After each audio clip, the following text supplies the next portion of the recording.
Coucou à tous, aujourd'hui on se retrouve pour une nouvelle recette en vidéo. Donc on va réaliser ensemble la push tea, qui est une de mes créations. Donc pour cela, on va faire une compotée de pommes rainettes, un brownies chocolat blanc, un crunchy spéculoos et une bavaroise vanille de Tahiti. Donc pour la compotée de pommes, je prends 750 g de pommes rainettes, 40 g de sucre cassonade que je vais mélanger avec mes pommes. Je vais y mettre un filet d'eau pour éviter justement lors de la chauffe de faire cramer mes pommes qui sont au fond. Et je réserve de côté 20 g de sucre semoule avec 8 g de pectine de nappage que l'on va mélanger ensemble. Donc voilà. Donc je vais mettre mes pommes à feu doux, à feu moyen, que je vais faire chauffer jusqu'à ébullition. Donc entre deux, vous mélangez bien, ça va faire une petite compotée. Donc ici, mes 20 g de sucre semoule et mes 8 g de pectine, je les mélange ensemble. La pectine se mélange toujours avec du sucre, pour éviter que ça forme des grumeaux lorsqu'on va le mettre sur nos pommes.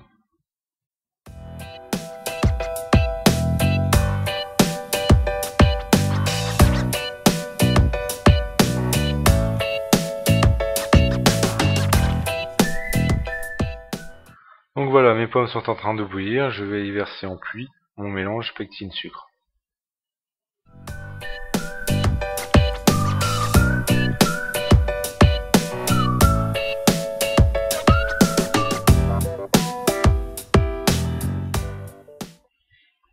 Ensuite, une fois que mon mélange est mélangé, je remets à bouillir à feu doux pendant environ 2-3 minutes, pas plus.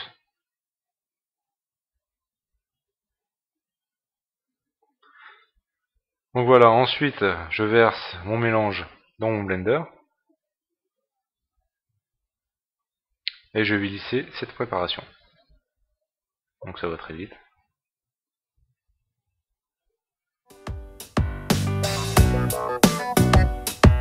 Voilà. Ensuite je prends un cercle de la taille inférieure au diamètre de l'entremet que vous allez monter après. Et j'y verse à peu près un peu plus d'un demi-centimètre dans le cercle. Ensuite je réserve ça de côté, une fois refroidi, je mets ça en congélation pour pouvoir faciliter le montage de mon entremet. Donc la compotée je l'ai réalisée la veille du montage de mon entremet. Ça sera plus simple. Donc maintenant on va s'attaquer aux brownies chocolat blanc. Donc pour cela, on va mélanger 50 g de jaune avec 80 g de sucre semoule. Donc je lisse cette préparation au fouet.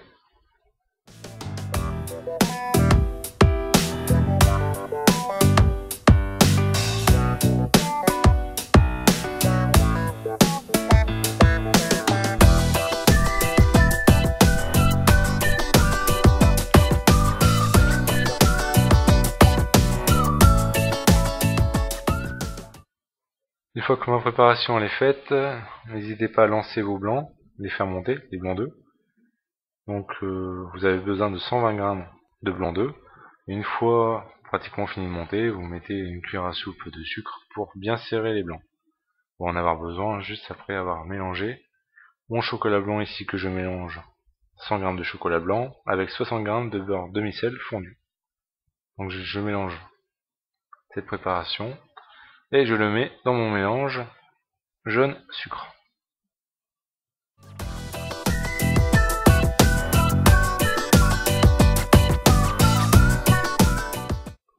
Donc je mélange bien.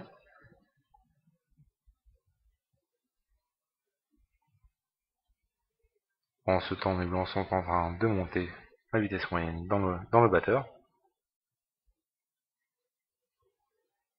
J'y verse ensuite 65 g de farine. Donc ne vous inquiétez pas, toutes les recettes sont mises dans la barre d'infos en dessous de la vidéo. Donc pas besoin de les retenir ici. Ensuite, j'y verse petit à petit mes blancs d'œufs. Donc pareil, je mélange délicatement. Vous voyez bien la rotation de mon fouet pour éviter justement de casser mes blancs d'œufs et de les faire retomber. Pour garder un mélange au final qui va être mousseux. Et donc le biscuit sera bien aéré. Donc voilà, mon mélange est fait.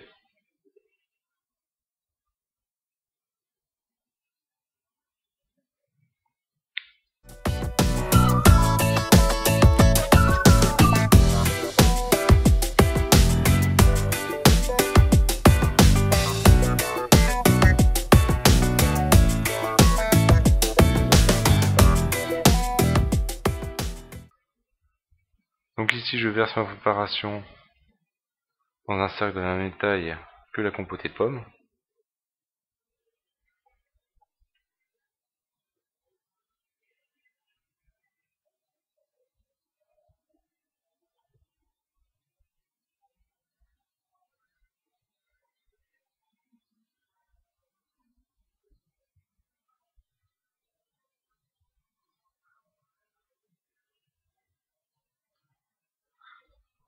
Et j'enfourne dans un four chaud à 170 degrés pendant 7 minutes. Donc pendant ce temps, pendant que mon biscuit est au four, on va s'attaquer au crunchy spéculoos. Donc pour cela, on a besoin de 160 g de praliné. Donc si vous voulez réaliser votre praliné vous-même, vous avez juste à cliquer sur la vidéo du praliné qui se trouve juste en bas de l'écran, ou à cliquer sur le lien qui est en bas. Donc ici, je prends 80 g de spéculoos que je mets dans un mixeur. Donc je vais mixer le biscuit jusqu'à avoir des fins morceaux de spéculoos et non de la poussière de spéculoos.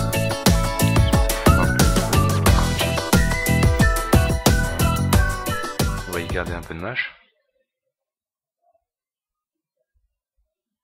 Donc voilà, on voit bien qu'il reste des morceaux. Donc je vais mélanger mon spéculoos au praliné.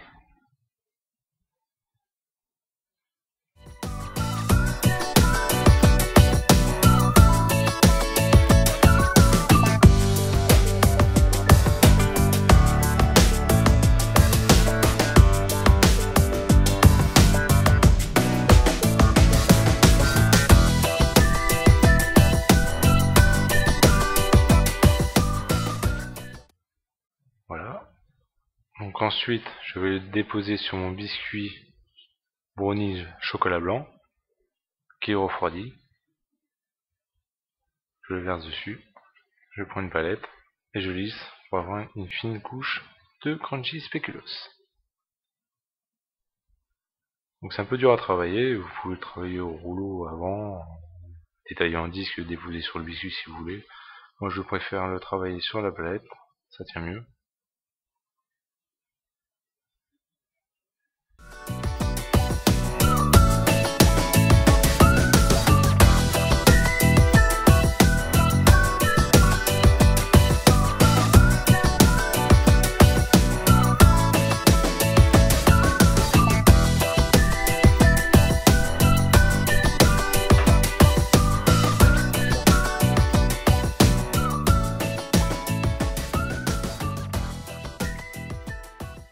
Voilà, mon crunchy est étalé sur mon biscuit.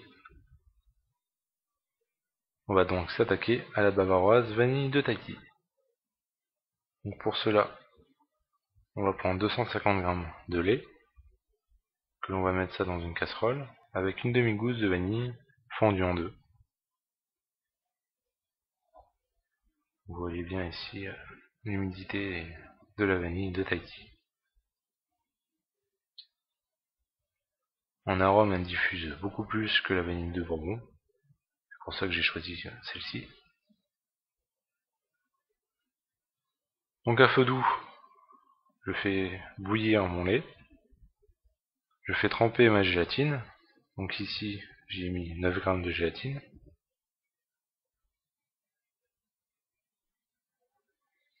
Toujours dans de l'eau froide, bien sûr, pour éviter de le faire fondre dans l'eau. Ce serait dommage. Ensuite, je prends 60 g de jaune que je mélange avec 65 g de sucre. Donc je mélange ça au fouet. Et je fais blanchir mon mélange sucre jaune avec mon fouet. Ici, de toute façon, une bavaroise c'est quoi? Une bavaroise, contrairement à une mousse, une bavaroise, c'est une crème anglaise mélangée à de la crème fouettée. Une mousse, ça va être une purée de fruits mélangée à de la crème fouettée ou avec une pâte à bombe. En tout cas, la différence entre la bavaroise et la mousse, c'est que la bavaroise, c'est une crème anglaise. C'est en base. Donc ici, mon lait est en train de bouillir. Je récupère mes gousses je récupère les grains de la gousse de vanille que je remets dans le lait. Je verse une partie sur mon mélange jaune sucre et je mélange bien et je remets le tout dans mon lait.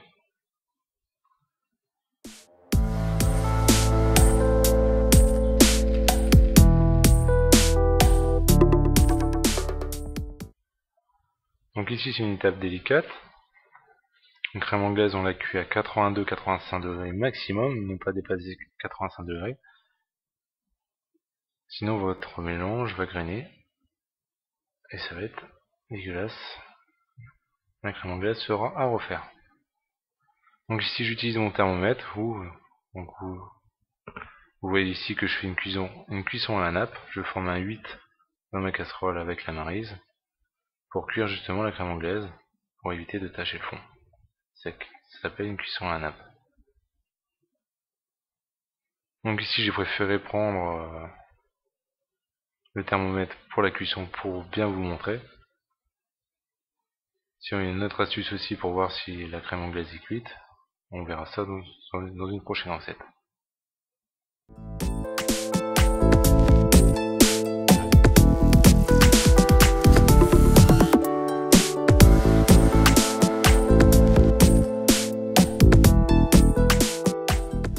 Donc ici, j'ai atteint la température de 83 degrés.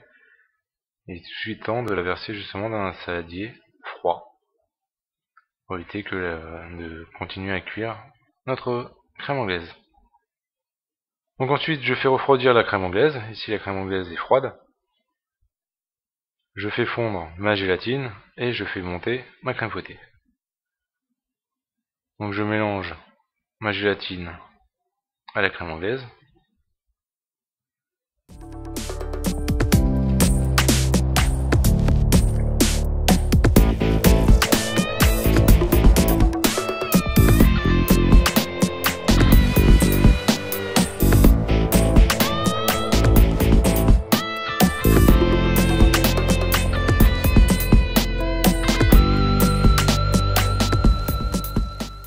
Et ensuite, j'y incorpore la crème fouettée.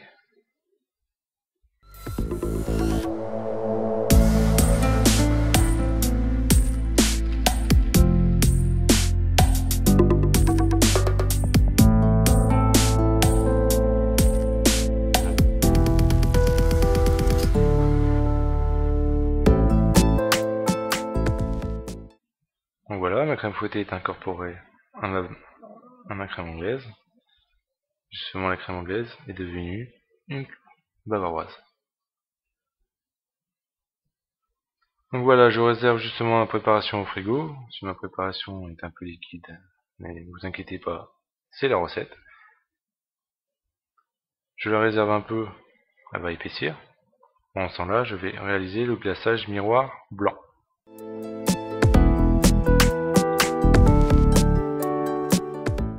Donc pour cela, je vais mettre mon sucre, mon eau et mon glucose à chauffer à 110 degrés. Pendant ce temps, je vais mettre dans un cuit-de-pouce, je mélange ma crème chaude à ma poudre de lait. Surtout chaude si on sait faire des grumeaux. La poudre de lait va avoir du mal à se mélanger.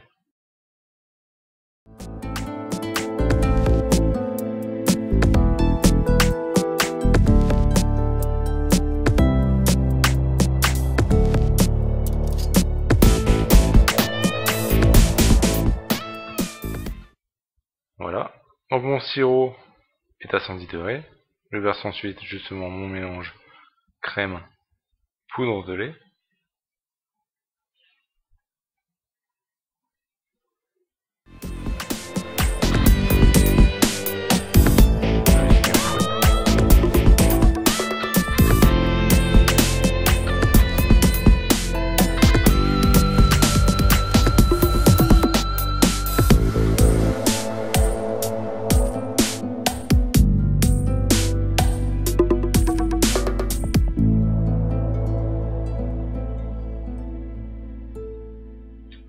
ensuite ma gélatine qui est ramollie.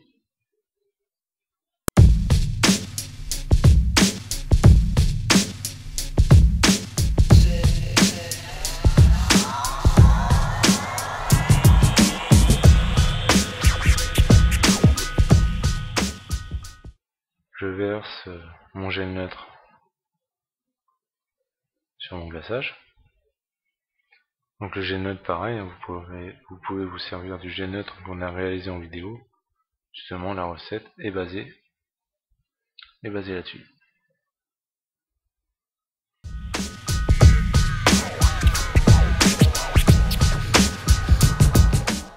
Et ensuite je mets toujours mon huile d'olive.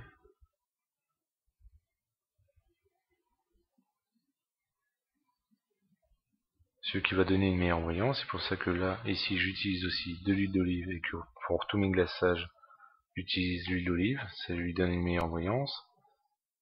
Mais ne vous inquiétez pas, l'huile d'olive ne se sent pas dans le glaçage chocolat. Et ici, on va l'aromatiser avec un peu de vanille. Et ça se sentira pas du tout.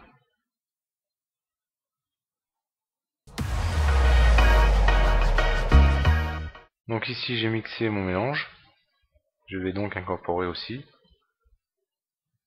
mon colorant blanc. Une fois avoir mixé mon glaçage. Donc le glaçage est mixé. J'y mets 2 cuillères à soupe de glaçage blanc. De colorant blanc, excusez-moi.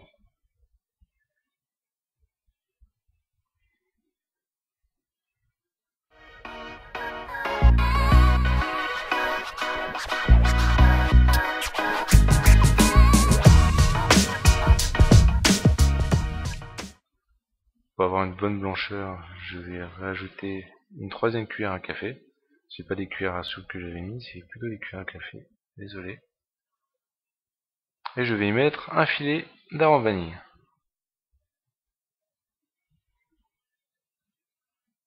Je mixe toujours la préparation. Vous pouvez prendre aussi un mixeur plongeant, il n'y a pas de souci. Ensuite, je tamise la préparation.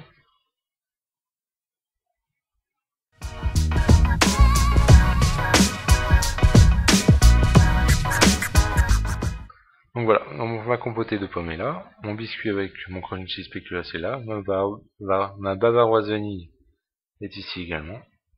Il ne me reste plus qu'à monter mon entremets. Donc ici j'ai un cercle plus grand justement que mon biscuit et que tout le reste de ce qu'on a fait. C'est voulu. C'est justement que quand on va monter le gâteau, on ne verra pas justement la couche de biscuit et la compotée de pommes qui sera à l'intérieur.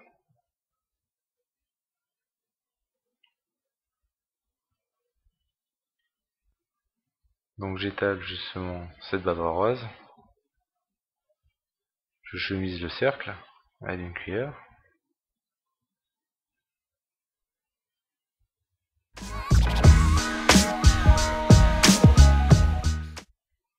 J'y mets ensuite ma compotée de pommes, ça me sert d'insert. J'appuie pour chasser les bulles, les trous.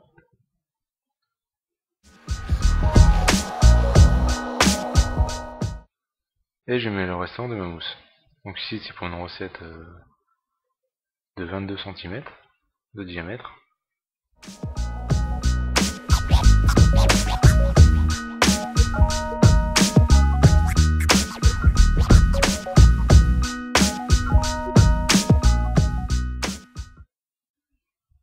J'étale ensuite avec une palette, je lisse le dessus.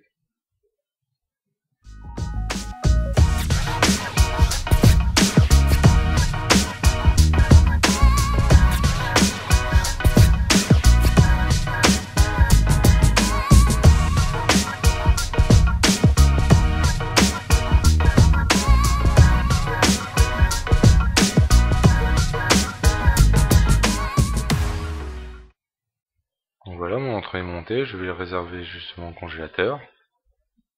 Donc je vais le laisser prendre toute la nuit. Le lendemain, je le démoule et je vais y coller mon glaçage que j'ai fait réchauffer entre 32 et 35 degrés. Donc avec une louche, hop, je verse mon glaçage sur l'entremet. Donc ici on voit bien la différence justement entre mon glaçage chocolat qui était plus épais mais qui s'était voulu parce que c'était un opéra, et le glaçage qui est justement plus fin, moins épais, qui est pour une bavaroise. Le bavarois est congelé, donc ici le glaçage va prendre très rapidement. Donc je voulais pas montrer, mais ici j'ai pré-glacé, ici c'est la couche de pré-glaçage justement de mon entremets. On voit quelques bulles d'air ici. Les bulles d'air ils vont s'enlever lorsque je vais passer ma deuxième couche. Voilà. Ici j'ai mis justement une seconde couche de glaçage et on ne voit plus rien. Le glaçage est lisse et parfait. On voit ici la brillance, justement on voit la fenêtre de ma cour. Ici, on voit bien que l'entremet est bien brillant, le miroir est réalisé. Donc il vous reste plus qu'à laisser votre imagination agir et faire quelques petits décors en chocolat, ou les acheter directement chez votre pâtissier s'ils en font. Voilà. Donc la recette est finie pour aujourd'hui. N'hésitez pas à me retrouver sur mon Facebook et mon Twitter. N'hésitez pas à m'ajouter sur Google+, pour répondre justement à vos commentaires sur YouTube. Et je vous dis à bientôt pour une nouvelle vidéo. Bye.